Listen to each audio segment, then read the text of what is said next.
Bienvenue sur The Deep Dive. On va se plonger aujourd'hui dans deux événements majeurs qui secouent les marchés financiers en ce début d'année 2025. Absolument. On a d'un côté l'arrivée assez fracassante de DeepSeek AI, une plateforme d'intelligence artificielle chinoise, et de l'autre, l'entrée en bourse d'Infinity Natural Resources Inc., une nouvelle compagnie pétrolière. Oui, oui. Alors, prêt pour une plongée au cœur de la technologie, de la géopolitique et de l'énergie sans. Tout à fait. Et ce qui est fascinant, c'est de voir comment ces deux événements en apparence distincts sont en réalité liés. Ah oui, Par un fil conducteur? celui de la disruption. Ah, la disruption, tout le monde en parle. Exactement. Mais concrètement, qu'est-ce que DeepSeek AI vient bouleverser? Alors, pour DeepSeek AI, on sait qu'elle a été lancée le 8 janvier 2025 et elle compte déjà plus de 5 millions de téléchargements. C'est énorme. C'est énorme. Et c'est là que la disruption entre en jeu. DeepSeek se positionne comme une alternative plus abordable aux solutions d'IA proposées par les géants américains. D'accord. Imaginez, des performances comparables, voire supérieures, à un coût bien moindre. C'est un véritable tremblement de terre pour les entreprises américaines, Oui, j'imagine. qui ont investi des milliards dans ce domaine. On Oui. comprend mieux pourquoi la Maison-Blanche regarde de très près. Oui, ça doit pas plaire à tout le monde, hein. On parle déjà de restrictions potentielles, un peu comme ce qui s'est passé avec Huawei en 2019. Est-ce qu'on se dirige vers une nouvelle guerre froide technologique entre la Chine et les États-Unis? C'est une possibilité qu'il ne faut pas sous-estimer. D'ailleurs, OpenAI, l'un des leaders américains de l'IA, accuse DeepSeek d'avoir utilisé ces modèles sans autorisation Ah oui. pour entraîner sa propre plateforme. Imaginez construire sa réussite sur le dos d'un concurrent. Ironiquement, OpenAI a elle-même été poursuivie pour violation de droits d'auteur par le passé. On nage en plein paradoxe. Oui, ça c'est fou. D'un côté, on encourage l'innovation et la compétition, mais de l'autre, on veut protéger sa propriété intellectuelle. C'est un vrai dilemme. Mais au-delà des accusations, qu'est-ce que cette affaire révèle sur l'état de la compétition dans le domaine de l'IA? Eh bien, cela montre à quel point la course à l'IA est devenue effrénée. On assiste à une véritable bataille pour la domination technologique, avec des enjeux économiques et géopolitiques colossaux. Et DeepSeek, avec son modèle disruptif, vient redistribuer les cartes. Imaginez l'impact si DeepSeek s'empare d'une part significative du marché. Oui. L'équilibre des forces pourrait basculer. En parlant de disruption, passons maintenant à Infinity Natural Resources Inc., ou INR, qui s'apprête à entrer en bourse le 31 janvier 2025. Oui, Pour nos auditeurs qui ne sont pas familiers avec cette entreprise, est-ce que vous pouvez nous en dire un peu plus fait? bien sûr, INR est une compagnie pétrolière basée en Virginie occidentale, D'accord. spécialisée dans l'extraction de pétrole et de gaz en Pennsylvanie et en Ohio. Leur prix par action est estimé entre 18 et 21 dollars, Oui. ce qui est plutôt alléchant pour les investisseurs. Mais ce qui est vraiment remarquable, c'est le soutien financier massif qu'ils ont reçu Ah oui. de NGP Energy Capital et Pearl Energy Investments. D'accord. 470 millions de dollars d'investissement. C'est un signe de confiance incroyable. Puis c'est clair que les investisseurs voient un potentiel énorme dans INR. Mais on parle beaucoup de la transition énergétique et du déclin des énergies fossiles. N'est-ce pas un pari risqué d'investir dans une compagnie pétrolière en 2025? C'est une question pertinente. Il est vrai que la transition énergétique est en marche, mais elle prendra du temps. Oui. La demande en pétrole reste forte, notamment dans les pays émergents. Hmm. Et puis, il ne faut pas oublier le contexte politique. Oui. La déréglementation du secteur énergétique sous l'administration Trump a créé un environnement plus favorable D'accord. aux compagnies pétrolières. Vous parlez de déréglementation. Mais pour nos auditeurs qui ne sont pas spécialistes de l'énergie, est-ce que vous pouvez nous expliquer ce que cela signifie concrètement pour des entreprises comme INR? Avec plaisir. La déréglementation, c'est en quelque sorte un assouplissement des règles et des contraintes pour les entreprises du secteur énergétique. D'accord. Cela peut se traduire par une réduction des taxes, Mhm. une simplification des procédures d'autorisation Oui. ou encore un accès facilité au gisement. D'accord. En clair, un environnement plus propice aux affaires. Donc pour INR, cela signifie moins de contraintes et potentiellement plus de profits. Exactement. Et c'est ce qui attire les investisseurs. Ils voient en INR une opportunité de capitaliser sur un marché en pleine mutation, où la demande en pétrole reste forte et où les conditions réglementaires sont favorables. D'accord. Mais bien sûr, il y a des risques. Justement, parlons-en des risques. Quels sont les éléments à prendre en compte avant d'investir dans INR? Le premier risque, c'est la volatilité des prix du pétrole. Comme on l'a vu ces dernières années, les cours peuvent fluctuer de manière imprévisible. en fonction de la géopolitique, Oui. de la demande mondiale Hmm. et bien sûr de la transition énergétique. Oui. Un autre risque, c'est la réglementation environnementale. Même si la déréglementation a créé un environnement favorable, les normes environnementales pourraient se durcir à l'avenir, Oh. ce qui pourrait impacter la rentabilité de INR. D'accord, donc on a une entreprise prometteuse, avec un fort potentiel de croissance, mais qui évolue dans un contexte incertain. Pas facile de se décider. Avant de se pencher plus en détail sur les opportunités et les risques liés à INR, j'aimerais revenir un instant sur DeepSeek AI. On a parlé de la réaction des États-Unis et d'OpenAI, mais qu'en est-il de la Chine? Oui. Comment réagissent-ils à ce succès fulgurant? La Chine est évidemment très fière de DeepSeek. Ils y voient la preuve de leur montée en puissance technologique et une affirmation de leur souveraineté numérique. DeepSeek est perçu comme un champion national qui défie les géants américains. Et du côté des utilisateurs, comment DeepSeek est-elle perçue? Les premiers retours sont extrêmement positifs. Les utilisateurs saluent sa simplicité d'utilisation, sa rapidité et ses performances. DeepSeek semble avoir réussi à créer une interface intuitive et accessible, même pour ceux qui ne sont pas familiers avec l'intelligence artificielle. Intéressant. Est-ce que DeepSeek pourrait devenir un outil de propagande pour le gouvernement chinois? On sait que la Chine exerce un contrôle important sur l'information et les technologies. C'est une question légitime. Il est important de rester vigilant face à l'utilisation potentielle de l'IA à des fins politiques. Cependant, il est encore trop tôt pour dire si DeepSeek sera utilisé de cette manière. Il faut suivre de près l'évolution de la plateforme. Et de son utilisation en Chine. Et en parlant de vigilance, est-ce que DeepSeek pourrait représenter une menace pour la place du français dans le domaine de l'IA? On sait que la langue est un enjeu crucial dans le développement de ces technologies. Absolument. C'est une question importante. Il est crucial de promouvoir le développement d'IA francophones pour garantir la diversité linguistique et culturelle dans ce domaine. Oui. Si DeepSeek s'impose comme un standard mondial, il est essentiel que la langue française soit intégrée dès le départ. Et au-delà de la langue, est-ce que DeepSeek prend en compte les biais culturels dans ses algorithmes? On sait que l'IA peut reproduire les stéréotypes et les discriminations si elle n'est pas développée avec soin. C'est un aspect essentiel du développement de l'IA. Il faut s'assurer que les algorithmes ne reproduisent pas les biais culturels Oui. et les stéréotypes. Il est important d'avoir une approche inclusive et de collaborer avec des experts de différentes cultures pour éviter ces écueils. C'est un sujet fascinant et complexe. On pourrait en parler pendant des heures. Mais pour l'instant, revenons à notre deuxième sujet. INR et l'investissement dans l'énergie.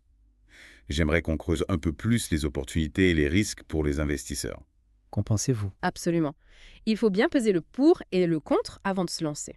On peut commencer par les opportunités. Comme je le disais tout à l'heure, la demande en pétrole reste forte, notamment dans les pays émergents. Oui. Si INR parvient à exploiter ces gisements de manière efficace, rentable, Oui. elle pourrait générer des profits importants pour ses actionnaires. Oui, on l'a vu, leurs chiffres de ces dernières années sont impressionnants.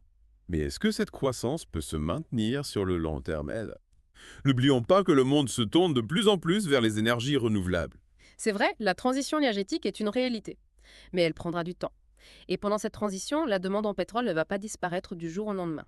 INR pourrait profiter de cette période pour consolider sa position et générer des profits considérables. De plus, n'oublions pas que la déréglementation aux États-Unis leur donne un avantage concurrentiel certain.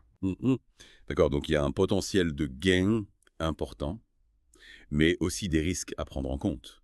On a déjà parlé de la volatilité des prix du pétrole et de la réglementation environnementale. Y a-t-il d'autres éléments à prendre en considération? Oui, bien sûr. Il faut aussi tenir compte de la concurrence. INR n'est pas la seule compagnie pétrolière sur le marché, hein. Wow. Elle doit faire face à des géants internationaux qui ont des moyens considérables. De plus, il faut se pencher sur la stratégie de l'entreprise. D'accord. Est-ce qu'elle compte investir dans de nouvelles technologies pour réduire son impact environnemental? Est-ce qu'elle a un plan pour s'adapter à la transition énergétique? Autant de questions qu'un investisseur avisé doit se poser avant de prendre une décision. C'est clair, il faut bien analyser tous ces aspects avant de se lancer. Et pour nos auditeurs qui ne sont pas des experts en finance, quels conseils leur donneriez-vous pour évaluer le potentiel d'INR? Je leur conseillerais de se pencher sur plusieurs éléments. D'abord, l'équipe dirigeante, qui sont les personnes aux commandes. Quelle est leur expérience sciée? Ensuite, la stratégie de l'entreprise, comme on l'a évoqué. Quels sont leurs projets pour l'avenir? Comment comptent-ils se démarquer de la concurrence? Et enfin, bien sûr, les chiffres. Il faut analyser les résultats financiers d'INR, leur niveau d'endettement, leur rentabilité. Il existe de nombreux outils en ligne qui permettent de faire ces analyses. Merci pour ces conseils précieux. Et pour rebondir sur ce que vous disiez concernant l'avenir de l'énergie, est-ce que l'entrée en bourse d'INR pourrait signaler un retour en force des énergies fossiles? On entend beaucoup parler de la fin du pétrole. Est-ce que c'est vraiment le cas? C'est une question complexe. Il est certain que le monde est en train de changer, que la prise de conscience des enjeux climatiques est de plus en plus forte. Mais la transition énergétique est un processus long et complexe. Il faudra du temps pour que les énergies renouvelables puissent remplacer complètement les énergies fossiles. En attendant, le pétrole et le gaz resteront des sources d'énergie importantes. Donc on est dans une phase de transition où les deux modèles coexistent. Et pour les investisseurs, c'est un vrai casse-tête. Difficile de savoir où placer son argent. Exactement. C'est pourquoi il est important de bien s'informer, de se faire accompagner par les professionnels et de diversifier ses investissements. Ne mettez pas tous vos œufs dans le même panier, comme on dit. C'est un excellent conseil. Et pour revenir à notre premier sujet, DeepSeek AI, on a beaucoup parlé de ses avantages, de son potentiel disruptif, mais est-ce qu'il y a aussi des inconvénients, des risques potentiels liés à cette technologie? Bien sûr, comme toute technologie puissante, l'intelligence artificielle présente des risques. L'un des principaux dangers, c'est la question de la confidentialité des données. DeepSeek collecte une quantité énorme de données sur ses utilisateurs. Comment ces données sont-elles utilisées? Sont-elles protégées? C'est une question cruciale. Un autre risque, c'est la possibilité de voir l'IA utilisée à des fins malveillantes. Par exemple, pour la création de deepfakes, de fausses informations, ou même pour le développement d'armes autonomes. Oui, on voit de plus en plus d'articles sur les dangers potentiels de l'IA. C'est un sujet qui inquiète beaucoup de monde. Comment peut-on s'assurer que l'IA est utilisée de manière éthique et responsable? C'est une question fondamentale. Il est essentiel de mettre en place des garde-fous, des réglementations pour encadrer le développement et l'utilisation de l'IA. Il faut aussi sensibiliser les citoyens aux enjeux de l'IA, les informer sur ses potentialités et ses risques. Oui, L'éducation est primordiale. c'est clair. On ne peut pas laisser une technologie aussi puissante se développer sans contrôle. Il faut que la société s'empare de ces questions et définisse des règles claires pour un usage responsable de l'IA. Absolument. L'IA peut être un outil formidable pour le progrès, mais elle peut aussi être utilisée à des fins destructrices. C'est à nous, collectivement, de décider quel chemin nous voulons prendre. En parlant de choix, revenons un instant à INR. Imaginons que l'un de nos auditeurs soit tenté d'investir dans cette compagnie. Quels éléments devrait-il prendre en compte pour prendre une décision éclairée? Je lui dirais d'abord de se poser la question de sa propre tolérance au risque. Investir dans une compagnie pétrolière est un pari risqué, il faut en être conscient. Ensuite, il faut analyser attentivement les informations disponibles sur INR, leurs résultats financiers, leur stratégie, l'équipe dirigeante, etc. Il faut aussi se renseigner sur le contexte économique et géopolitique qui peut avoir un impact important sur le cours du pétrole. Et enfin, je lui conseillerais de ne pas investir tout son argent dans INR, mais de diversifier ses placements. C'est un conseil avisé. Diversifier, c'est la clé. Et en parlant de diversification, j'aimerais qu'on aborde un autre aspect de DeepSeek AI, qui est lié à la question de la diversité culturelle. On a vu que l'IA peut reproduire des biais culturels si elle n'est pas développée avec soin. Est-ce que DeepSeek prend en compte cette dimension? C'est une question très importante. Oui, c'est un sujet crucial. Il est important de s'assurer que l'IA est développée de manière responsable et éthique. Pour éviter que l'IA ne reproduise les stéréotypes et les discriminations, il faut impliquer des experts de différentes cultures et disciplines dans son développement. Tout à fait, c'est un travail de longue haleine, mais essentiel. On ne peut pas laisser l'IA reproduire les inégalités de notre société. Il faut qu'elle soit un outil au service de tous, et non un instrument de division. On parle beaucoup de DeepSeek et INR comme des symboles de disruption, mais la vraie disruption, ce serait de réussir à créer une IA réellement inclusive et équitable.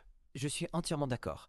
L'IA a le potentiel de transformer notre monde de manière positive, mais cela nécessite une vigilance constante et une collaboration à l'échelle mondiale. Absolument, l'année. Bon, il est temps de conclure cet épisode de Deep Dive. Merci infiniment pour votre participation et vos analyses éclairantes. J'espère que nos auditeurs ont apprécié ce plongeon au cœur de l'actualité financière et technologique. Merci à vous pour l'invitation. C'était un plaisir de partager ces réflexions avec vous et vos auditeurs. Alors, pour résumer, on a vu aujourd'hui deux événements majeurs qui pourraient transformer le paysage économique mondial. L'ascension fulgurante de DeepSeek AI, cette plateforme d'intelligence artificielle chinoise qui défie les géants américains, et l'entrée en bourse d'Infinity Natural Resourcing, une entreprise pétrolière prometteuse mais qui évolue dans un contexte énergétique incertain. Exactement. Deux événements qui soulèvent des questions cruciales sur l'avenir de la technologie, de l'énergie et de la géopolitique. DeepSeek AI pose la question de la souveraineté technologique et des risques liés à l'utilisation de l'IA à des fins politiques ou contraires à l'éthique. L'entrée en bourse d'INR, elle nous interroge sur la pertinence d'investir dans les énergies fossiles face à l'urgence climatique et la transition énergétique. Autant de questions complexes qui méritent d'être débattues et analysées. Ce que je retiens de notre discussion aujourd'hui, c'est que nous vivons une période de transition et d'incertitude. L'ancien monde s'effondre et le nouveau peine à émerger. Difficile de prédire ce que l'avenir nous réserve, mais une chose est certaine, il sera marqué par l'innovation technologique et les défis environnementaux. Tout à fait. Et comme on l'a vu avec DeepSeek et INR, ces deux forces sont parfois liées de manière inattendue. La technologie peut être un outil pour accélérer la transition énergétique, mais elle peut aussi servir à prolonger l'exploitation des énergies fossiles. C'est à nous, citoyens, investisseurs, décideurs, de faire les bons choix pour un avenir plus durable. Absolument. Garder un esprit critique, s'informer, analyser les différentes perspectives, c'est essentiel pour naviguer dans ce monde en pleine mutation. Et c'est justement la mission de Deep Dive, vous donner les clés pour comprendre les enjeux de notre époque et vous forger votre propre opinion. C'est une mission essentielle. Merci de nous donner l'opportunité de contribuer à ce débat crucial. Merci à vous et à vous, chers auditeurs. On vous donne rendez-vous la semaine prochaine pour un nouveau plongeon au cœur des sujets qui comptent. D'ici là, restez curieux, restez critiques et prenez soin de vous.